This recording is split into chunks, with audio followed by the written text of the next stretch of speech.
Sasquatch here. You know, we're just heading through a storm right now. Tail end of the Hurricane Barrel. So yeah, remnants of the hurricane. So for you West Coasters, so we don't really get hurricanes out west. Out east, they get a lot of hurricanes. So hurricane season's kind of begun. This is just the tail end of one. But we're gonna head into Quebec. And we're heading off to the gold fields. We're gonna go to the Abitibi gold belts. Abitibi-Témiscamingue. It's a region of Quebec, central Quebec. Lots of gold. One of the most heavily mineralized areas in the entire world, guys. They think this could have been the world's oldest supervolcano, formed about 2.7 billion years ago. The volcano was located just outside Rouyn-Noranda. It's been completely eroded now. Into a peneplain, what they call it. But the reason there's all these gold mines, and when I say gold, like there's a lot. There's like literally 20 gold mines, all within 100 kilometers of each other, and they pulled out billions of tons of copper ore, gold ore, zinc ore, and there's a lot of volcanic rock and some really fascinating geology. So we're gonna check all this out. So we're heading into Quebec. We haven't done Quebec yet. So this is the border here. Gatineau on that side, Ottawa on this side. So we're in Ottawa, we're in Ontario, and we're now in Quebec. Bonjour. Bonjour, yeah, French. Hope you speak French now, everybody, because it's gonna be all French from here on out.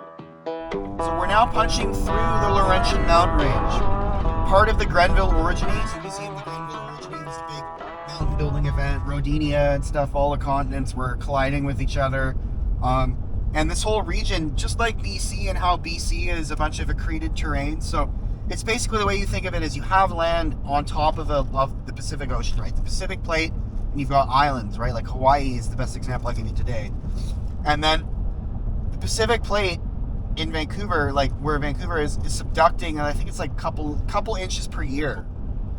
Take a couple inches per year, times that by a couple thousand years, a couple million years, and you get like kilometers of movement. Alrighty guys, so Sasquatch here. We got our first stop on the road. Look at it. Look at the bush. It's pretty thick. And not much shield too. Like that's why I said I think we're kind of on top of a plateau right now, because for a while we were going up and down and you could see mountains, but now it's kind of like it's flattened out quite a bit. Just at Lac du Rapide here, campground in Quebec, Trans-Canada Highway in the La Vendée Wildlife Reserve. Again, excuse my pronunciation, guys. I'm gonna keep saying that because I know it's coming. I can feel it. I know somebody's gonna bring it up. This is the beauty we got here. It's doing us pretty nice. Nice tires on her. Scorpion ATR. Anyways, guys, we're just on the Trans-Canada Highway here. We're gonna keep heading northwest, and it'll start getting more mountainous again, and then we'll come down into Val D'Or, the Valley of Gold. There's a series of different terrains, so it meets with the North American continent as the plate that it's on subducts underneath the North American continent. It fuses and welds itself to the side of the continent. That's why in BC you'll have like a mountain range of granite, and then a mountain range of limestone, and then a mountain range of granite. It doesn't really make any sense. But it makes sense when you look at the accretionary belt of western coast of North America. The same was the case for here many millions of years ago, right? So the Laurentian Mountains are a geologically complex area. Basalt, feldspar, all kinds of different types of lava. The mines take place in basaltic lava. They're found in basalt deposits, which erupted, like I said, billions of years ago, guys. This is one of the oldest regions of the world. Precambrian rock, right? So the Precambrian is the period. And basically the same thing was happening, right? Rodinia, the supercontinent Rodinia and stuff, and changes, and all these continents were subducting underneath each other. And what it ended up doing was forming these mountain ranges. The reason they're all round and small is because they used to be much bigger. They used to be comparable to the Himalayas. But you exist for 2 billion years and see how you're doing, right? By the end of the 2 billion. So they've eroded. It was suggested at the Kingston Museum there that 10 kilometers of rock had been eroded away by the forces of wind and water, which combined together is basically like sandpaper, right? So just imagine just sanding down, a rock like the Himalayan mountains, right? Over time, many, many millions of years of that, they're going to round off. They're going to become a lot smaller, but very, very old. And the Adirondacks was the same thing, formed through a series of mountain building events are called orogenies. So the Grenville orogeny. So anytime you hear somebody, oh, it's this orogeny, they're basically referring to the mountain building event that built the Himalayas, that built the Laurentians, that built the Rockies, built the coast mountains out on the west. And all it really is there's 3 ways you're going to get mountains that we know of. Subduction, which is what these mountains were made from. There's continental rifting, which is when the continent is pulling apart and makes a really thin layer and causes a fissure, and then lava comes up through that fissure, causing a volcano, right? Because the lava wants out, right? It wants out of the Earth's crust. It's just, how is it getting out, right? Where is it going? Continental rifting is there's a really good example of that up near Telegraph Creek and Atlan, BC.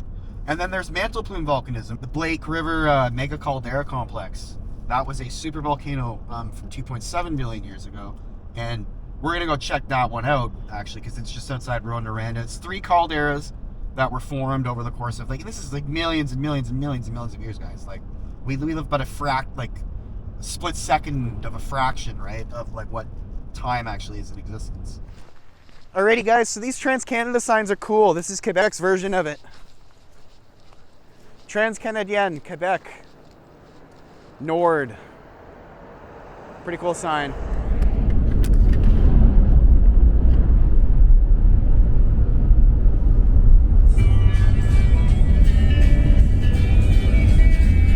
This is like a legitimate city, this place. Like, it's not a town, it's a city. The city of Val D'Or. And Rouyn-Noranda, too, is a city as well. But it also has lots of money because it's industry, right? It's heavy.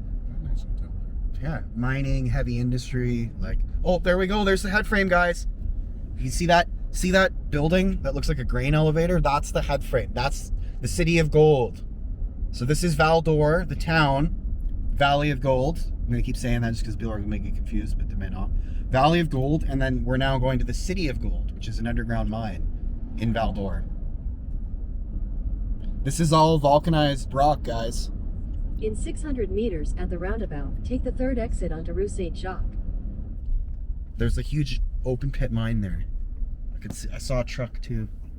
I see a rock driller.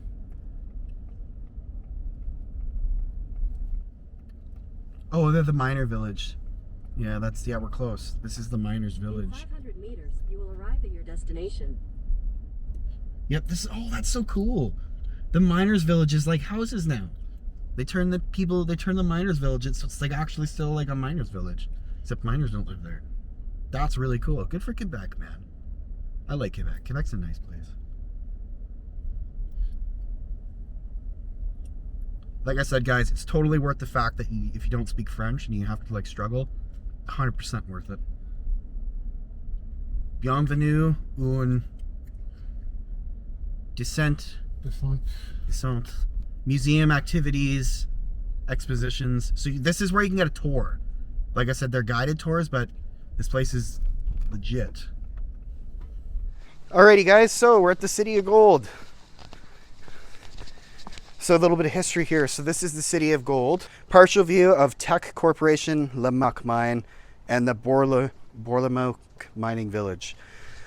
The historic sites are the old Lamaque Mine and Bourlamaque Mining Village, illustrate the community's commitment to showcase the gold mining industry in Quebec and to share a piece of Canadian history with visitors to this unique place that is the Cité de l'Or in Val d'Or, Abitibi. Indeed, consisting of a large number of situ industrial and residential resources of high quality heritage. The site is representative of the 1920s gold rush that took place in the northwest of Quebec. In 1935, the Lamaque mine opens, and closed in 89. Teck Corporation announces the end of production in 85, definite closure. And then they created the City of Gold in 1995. So this has been around since the mid-90s. It's definitely worth the trip, guys, if you're willing to come up.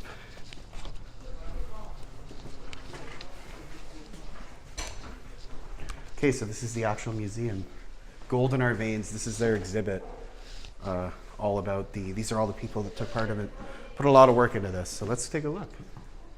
The Lamaque mine was in operation from 1935 to 1985. When it closed, it was Quebec's most productive gold mine. 4.5 million ounces sent to refineries as bricks of gold. Each ounce of gold required the extraction of approximately 5 tons of rock.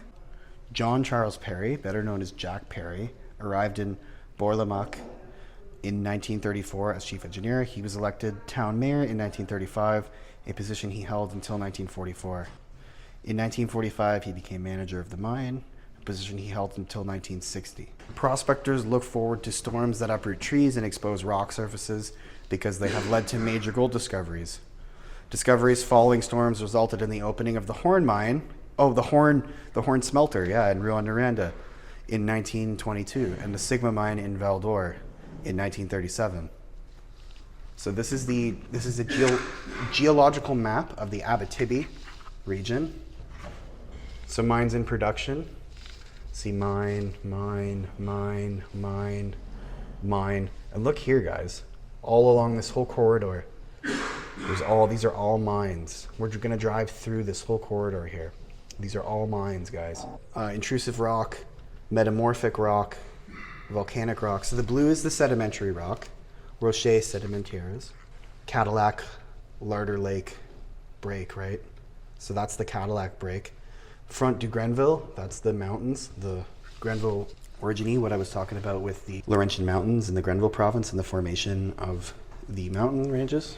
So Front du Grenville, that was the Grenville front. The green is volcanic rock, the orange is intrusive, and then the beige is metamorphic. And this is the geological map of the Abitibi. One of these rocks suggests the presence of gold. I see gold. To get here, you traveled along the former trapline of Gabriel Commanda, an Algonquin originally from Maniwaki. He was the guide for several prospectors in Abitibi. He accompanied the prospector Robert C. Clark on his journey here in 1923. Together, they discovered the gold lode that later became the Lamaque mine. Oh, so they were partners.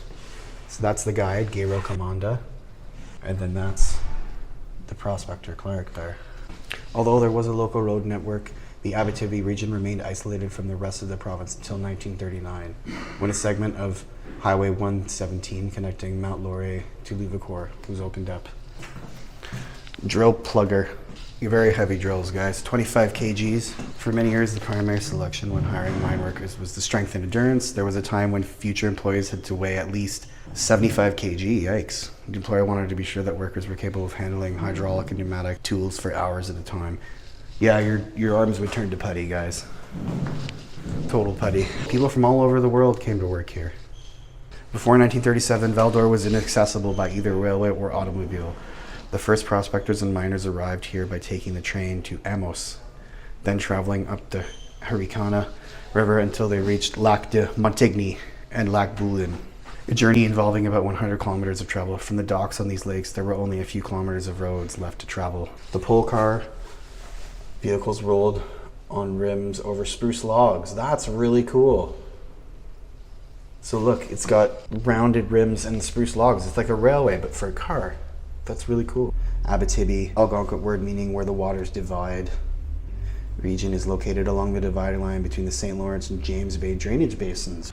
Unloading barrels of fuel for the miners' lamps. Val D'Or, 1928. Got the stern wheeler there. So that's how they got around, eh? That's cool. In 1941, close to 25% of the Val D'Or population belonged to a European ethnic group. Of them, 52 Ukrainians, 39 Czechoslovakians, and 22 Germans were all employed at the Lamaque mine. So this is the actual Abitibi region. So this is the Canadian Shield. So that's the shield. It's huge, guys. It's absolutely massive. And then that's the Abitibi region. We're in the Abitibi Gold Belt, Greenstone Belt, heart of the shield. The Abitibi Belt is a sub-province of the Canadian Shield. It is one of the world's most ore-laden regions and is renowned for its mineral deposits. Approximately 4 billion years ago, hot lava spewed by underwater volcanoes started accumulating at the Earth's surface. Over time, the lava transformed into the first land masses. Abitibi's subsoil was formed by layer after layer of cooling and solidifying lava. It is part of the world's oldest geological region, the Canadian Shield. The continental drift caused the underwater volcanoes to be pushed on top of one another and collide with the continent. The activity of these powerful underwater volcanoes caused the shield to crack. The volcanoes' metal-laden hydrothermal fluids flowed in through the cracks. The deposits of gold, copper, zinc, and silver are the result of the movement of these fluids in the cracks. Continental drift, that's what I was talking about in the car there. Thrust faulting on top of one another and then colliding and subducting, causing a whole bunch of fractures, and then molten magma solidifying inside. It makes a lot of sense. These are various minerals found in the region. So number 1 is mine sigma, native gold. 2, sphalerite, zinc sulfide, massive sulfide copper, Rouyn-Noranda, right there. Number 3, mine Abacore, natural silver, mafic lava, Val D'Or. So lots of interesting geological stuff going on here. Quebec has some of the world's greatest mining potential. Over 90% of the subsurface is made up of Precambrian rock, renowned for its deposits of gold, iron, copper, nickel, and diamonds. The mining industry extracts them using leading-edge technology. The workforce is more educated and the salary is more attractive. Up until the 1970s, Abitibi's mining industry had to deal with a labor shortage. Most new hires at the Lamaque mine had less than 1 year's experience. In 1947, however, the mine got a break thanks to the return home of veterans and the arrival of experienced European immigrants. From 1970 onward, the mine benefited from advantageous job market and a more experienced workforce. Between 1935 and 1940, the average hourly wage was approximately 45 cents, which translates to a total of $1,400 a year when working 10 hours a day, 6 days a week. Not much, but if you lived in the village of Bourlamaque, renting your house would cost you $50 a year, everything included, even cutting grass. Oh, this is the manager's office. Claims maps. The proximity of claim holders meant that the mine's upper management had to remain vigilant.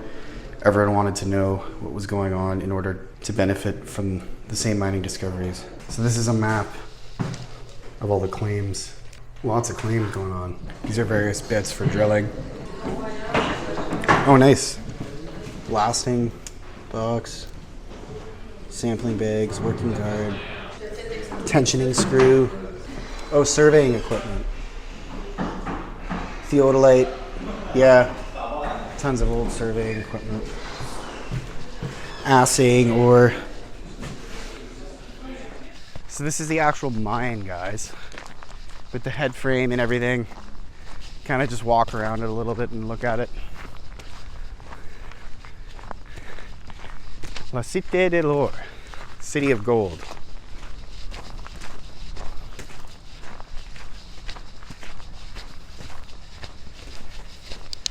So what do they got here? Head frame number 6, that yellow one you see, that's head frame number 6, was erected only 1 year before number 7. His shaft descends 1,200 feet at an angle of 60 degrees. A fire in March of 1995 left only the steel structure standing. Head frame number 7 is the gray one behind it. Head frame number 7 squatting astride. Number 7 shaft is the tallest building on the site and the first structure that strikes the visitor's eye. This is where the workers' machinery descended into the mine. It was here too that the ore was brought out. The shaft, number 7, plunged 3,600 feet straight down, is the deepest one at the mine. The hoist room, and then the mill. That would have been the old mill. So we're gonna walk around and look at some of the stuff. So the ore storehouse. This is the old mill, I believe. You can see the old foundations of it. Let's go up to this platform. There's some old equipment over there. Construction work on the mill started in 1934. The mill was expanded 2 times. Exploration of the main deposit showed the viability of opening an ore processing unit on site.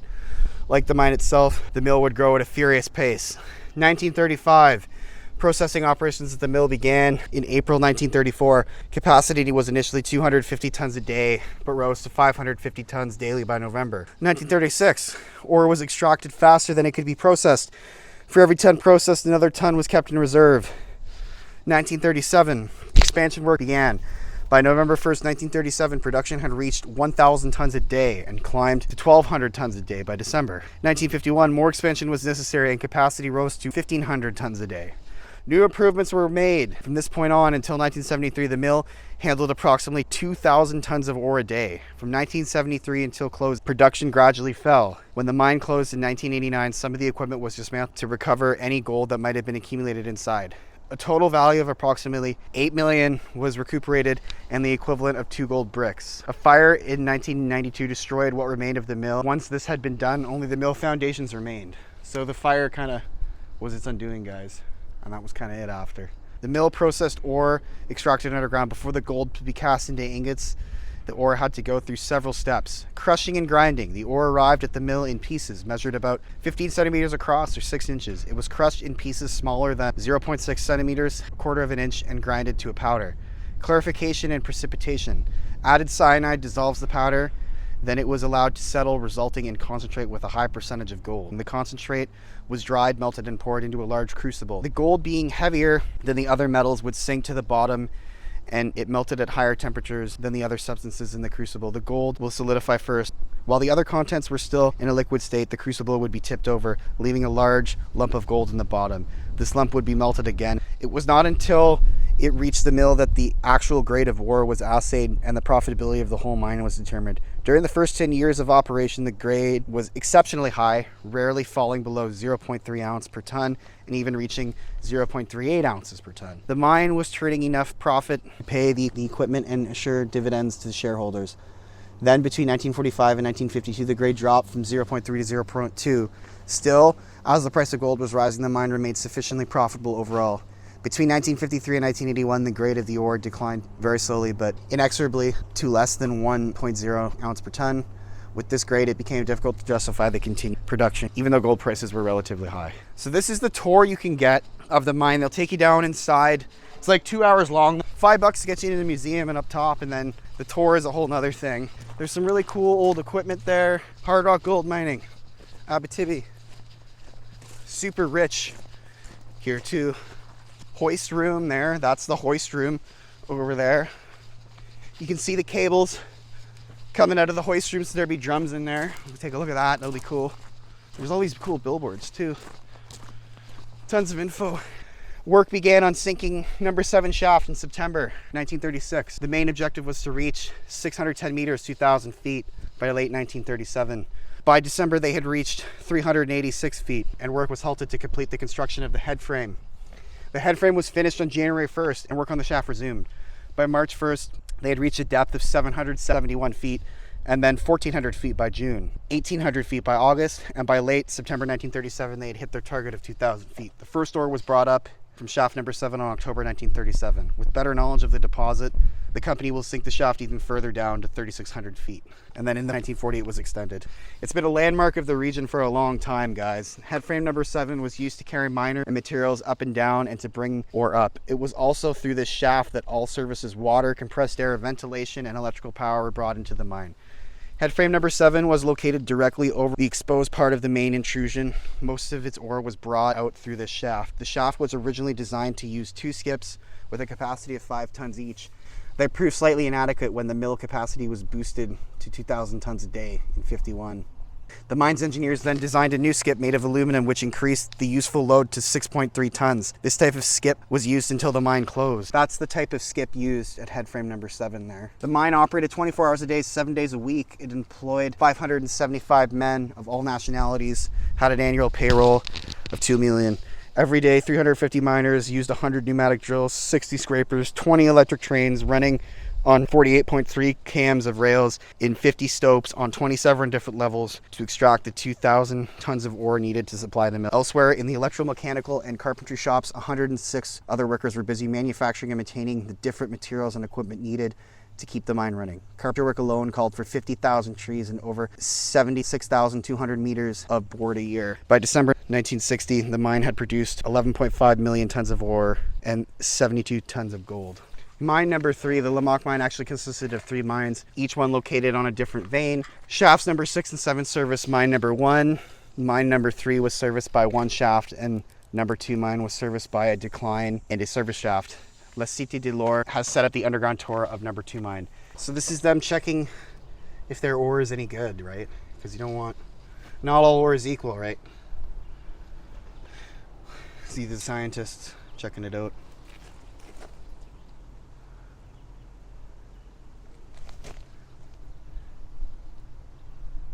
Some equipment here, so assaying equipment. The demo how this stuff works. This is the assay lab. All this sciencey stuff for making sure the ore is good. Periodic table of furnaces. 5 tons to 1 ounce of gold. Transported to the surface, broken up in a crusher, then mixed with water and cyanide to form a solution. Gold is separated from the ore. The special properties of gold make it so precious. Ductile because 1 gram of gold can be stretched out for 3.5 kilometers without breaking. So it can be used to make very thin, highly conductive wires, ideally suited for electronic circuits. 1/10,000th of a millimeter thick. It is very easy to work with, even when cold. These properties have been prized in jewelry and goldsmithing for over 6,000 years. Gold has always been considered a precious metal. It is stockpiled and hoarded by both states and individuals. And then this is the hoist room here. So you can see the cables, right? The cables going up for the hoist. The drums, there'll be 2 drums, 2 inches in here. They'd have to take medical examinations to get their qualifications. It's a very serious job, guys. So that's the shaft. So number 7 shaft here. Yeah.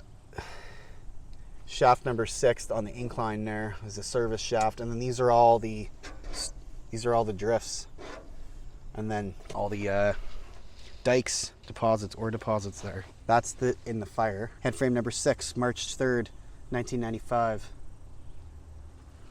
Right, so shaft number 7 all the way down. You've got your various bodies of ore that they're chasing the veins, trying to find everything, and then the service shaft. So that's the geology office there. Some rock samples here. That ore, ooh, yeah, quartz, iron. Look at that, eh? That's what you want to see. Whoo, that's beautiful. Look at that quartz. Iron and quartz all together, eh? That's perfect. These are all different rock. Look at this stuff. It's gorgeous, man. Look at that. Gorgeous specimens here. So heavily mineralized, this region.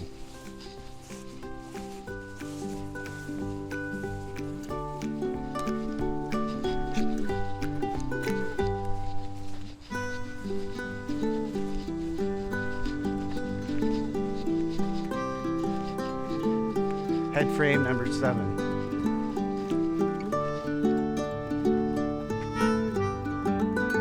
So cool. See the incline, 60-degree incline. Cool though, guys. Super cool.